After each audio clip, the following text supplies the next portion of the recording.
दोस्तों आज हमारे प्रधानमंत्री का 75वां जन्मदिन है। अब वो रिटायर होंगे नहीं होंगे इसको लेकर जो भी अटकलबाजी है उस पर तो चर्चा खैर बाद में की जाएगी, क्योंकि आज मोदी जी का जन्मदिन है तो हम तो हमारी पूरी टीम के साथ मोदी जी को जन्मदिन की बहुत बहुत शुभकामनाएं देते हैं। भले ही हम शुभकामनाएं दे रहे हों दोस्तों, लेकिन देश की एक बहुत बड़ी आबादी है जो मोदी जी को ट्रोल कर रही है। और तो और बर्थडे के दिन मोदी जी को ऐसी ऐसी बातें सुनाई जा रही हैं कि आप देखेंगे तो भौचक्के रह जाएंगे। दोस्तों इस वक्त सोशल मीडिया में जबरदस्त तरीके से प्रधानमंत्री नरेंद्र मोदी की ट्रोलिंग हो रही है। प्रधानमंत्री नरेंद्र मोदी के जन्मदिन के दिन राष्ट्रीय बेरोजगार दिवस के रूप में इसको मनाया जा रहा है। दोस्तों जिस वक्त मैं ये वीडियो रिकॉर्ड कर रही हूँ, राष्ट्रीय बेरोजगार दिवस पर मोदी को ट्रोल करने वालों की संख्या 85,000 से भी ज्यादा हो गई है और मोदी जी को हैप्पी बर्थडे मोदी जी बोलने वालों की संख्या 88,000 के ज्यादा है। यानी कि हैप्पी बर्थडे मोदी जी और राष्ट्रीय बेरोजगार दिवस में मात्र कुछ हजार का ही फर्क है और नंबर 2 पर ट्रेंड कर रहा है राष्ट्रीय बेरोजगार दिवस। मतलब मोदी जी को बधाई देने वालों की संख्या के बेहद करीब राष्ट्रीय बेरोजगार दिवस के रूप में ये लोग जो मोदी जी की ट्रोलिंग कर रहे हैं ठीक उनके जन्मदिन के दिन। और मैं आपको ये भी बता दूं दोस्तों कि नेशनल अनएम्प्लॉयमेंट डे के नाम से भी ट्रोलिंग हो रही है। तो ये हुआ कैसे दोस्तों?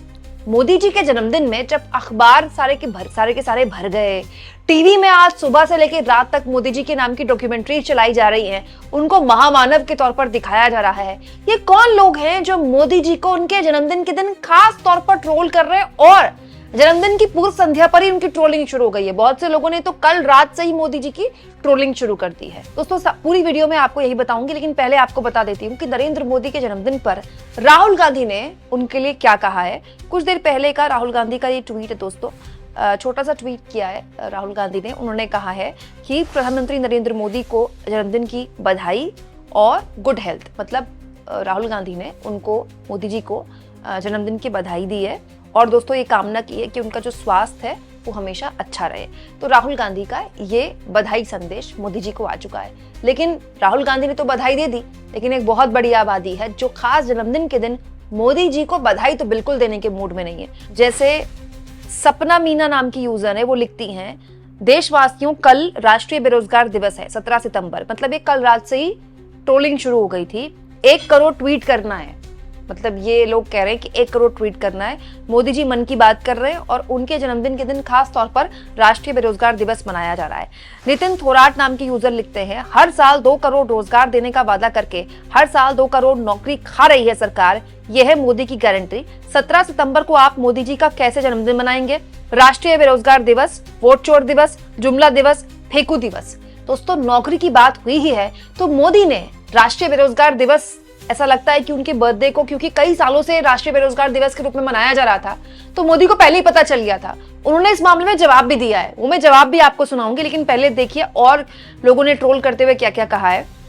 लोक गायिका हैं दोस्तों भोजपुरी की नेहा सिंह राठौर, सरकार के खिलाफ प्रमुखता से बोलती रही हैं। उन्होंने कहा है नौकरी चोर गद्दी छोड़।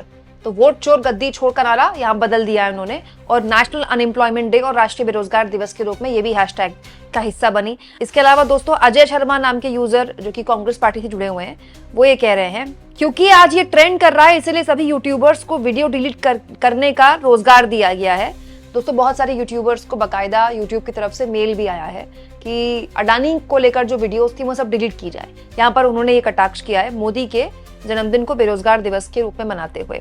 दिनेश कुमार लिखते हैं, मित्र ग्रोक राष्ट्रीय बेरोजगार दिवस क्यों मनाया जाता है? ग्रोक से ये सवाल पूछ रहे हैं। राष्ट्रीय बेरोजगार दिवस ये भी मना रहे हैं दोस्तों। इसके अलावा यूथ कांग्रेस नौकरी चोर गद्दी छोड़ से नारे दे रहा है।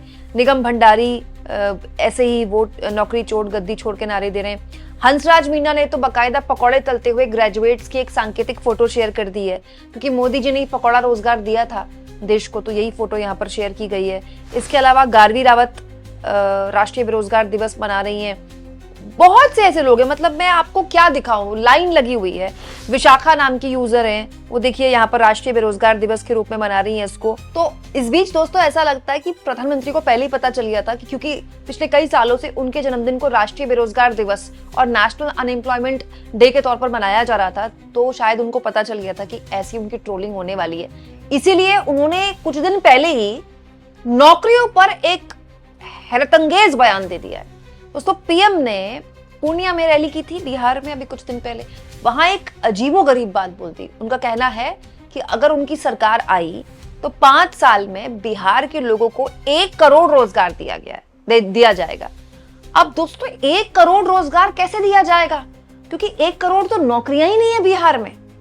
ये बात सही है कि बिहार में कुछ सरकारी पद खाली हैं, जो सरकारी पद खाली हैं सरकार वो नौकरियां दे सकती है। बाकी तो जो प्राइवेट सेक्टर में नौकरी है सरकार नौकरी के अवसर पैदा कर सकती है ना। लेकिन यहां प्रधानमंत्री मोदी एक ऐसा शिगुफा छोड़ आए हैं जिसका क्या कैलकुलेशन है मुझे नहीं पता, लेकिन मोदी ने पूर्णिया में ये बोला है कि 1 करोड़ रोजगार दिया जाएगा अगले 5 साल में अगर एनडीए की सरकार आ जाती है तो बड़ा सवाल यह है दोस्तों कि नरेंद्र मोदी की सरकार बिहार वासियों को 20 साल से वंचित क्यों रखे हुए थी। अगर बिहार में 1 करोड़ नौकरियां थी तो डबल इंजन सरकार तो वहां पिछले करीब 11 साल से दौड़ रही है और करीब 2 दशक से ऊपर का वक्त हो गया दोस्तों जब नीतीश कुमार वहां मुख्यमंत्री बने हुए हैं और बीजेपी के डिप्टी सीएम है। अब तो 2 हैं, इससे पहले 1 थे। तो मोदी जी को पहले तो यह बताना चाहिए था कि अगर बिहार में 1 करोड़ नौकरियां हैं जैसा कि उन्होंने 2 दिन पहले बोला तो अब तक दी क्यों नहीं गई, और इसके लिए वो शर्त लगा रहे हैं क्या कि उनकी सरकार आएगी तभी मिलेगी। तो बड़ा सवाल ये दोस्तों कि ये मोदी जी ही हैं जिन्होंने देश में 2 करोड़ सालाना रोजगार देने का वादा किया था। अब वो बिहार के लिए नया वादा कर रहे हैं कि 1 करोड़ नौकरियां देंगे। तो ये क्यों करना पड़ रहा है? ये इसलिए करना पड़ रहा है दोस्तों कि नौकरियां एक बड़ा संकट बन गई हैं। सरकार को लाल किले की प्राचीर से भी युवाओं के लिए एक स्टाइपेंड वाला योजना का ऐलान करना पड़ता है, बजट में प्रावधान करना पड़ता है। वो अलग बात है कि जमीन पर उसका कितना असर दिखाई दे, कितने लोगों को फायदा हो, लेकिन सरकार को ऐसा दिखाना पड़ता है कि वो भी रोजगार के मामले में एड्रेस कर रही है, रोजगार के मुद्दे को एड्रेस कर रही है। ये हो सकता है दोस्तों कि राष्ट्रीय बेरोजगार दिवस के रूप में सोशल मीडिया में जो मोदी की ट्रोलिंग हो रही है इनमें से बहुत सारे लोग विपक्ष के से जुड़े हुए हों, उस आईटी सेल के हों। मैं नहीं कह रही कि सब के सब ऑर्गेनिक है, लेकिन अगर 2% भी अनऑर्गेनिक है, 50,000 में से 10,000 ट्वीट्स भी अनऑर्गेनिक हैं, तो ये सरकार को चेतने वाली खबर होनी चाहिए ना। ऐसा कोई राज्य नहीं है जहां पर बेरोजगार नौकरियों के लिए लाठियां नहीं खा रहे हैं पुलिस की। बिहार में चुनाव से पहले तो वहां संविदा कर्मचारियों पर भी जबरदस्त तरीके से लाठियां भाजी गई। क्यों? क्योंकि रोजगार एक समस्या है और मोदी ये भी जानते हैं दोस्तों कि भारत के आसपास जितने भी मुल्क जहां पर सरकार के खिलाफ विरोध पर सड़क पे नौजवान उतरे, उनमें सबसे बड़ी वजह बेरोजगारी थी। तो जाहिर तौर पर मोदी भी ये समझते हैं, उनकी सरकार भी ये समझती है कि रोजगार एक समस्या है, बेरोजगारी एक भीषण समस्या बनकर उभरी हुई है, रोजगार का संकट है देश में। लेकिन क्योंकि आपके पास कोई हल नहीं है तो आप शिगुफा दे सकते हैं।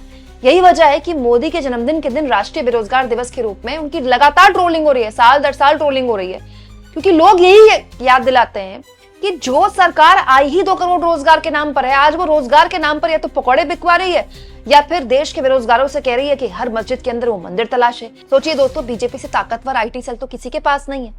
उसके बावजूद भी हर साल बीजेपी आईटी सेल होने के बावजूद भी ये कौन लोग हैं जो इतने जबरदस्त तरीके से नंबर 2, नंबर 1, नंबर 3 पर अपना ट्रेंड चला देते हैं, वो भी मोदी के जन्मदिन के दिन। आप इस मुद्दे पर क्या सोचते हैं दोस्तों? कमेंट बॉक्स में जरूर लिखें और जितना हो सके चैनल को शेयर भी करें, सब्सक्राइब भी करें और थैंक्स और ज्वाइन के ऑप्शन से अगर आप चाहें तो कुछ आर्थिक मदद भी चैनल की जरूर करें।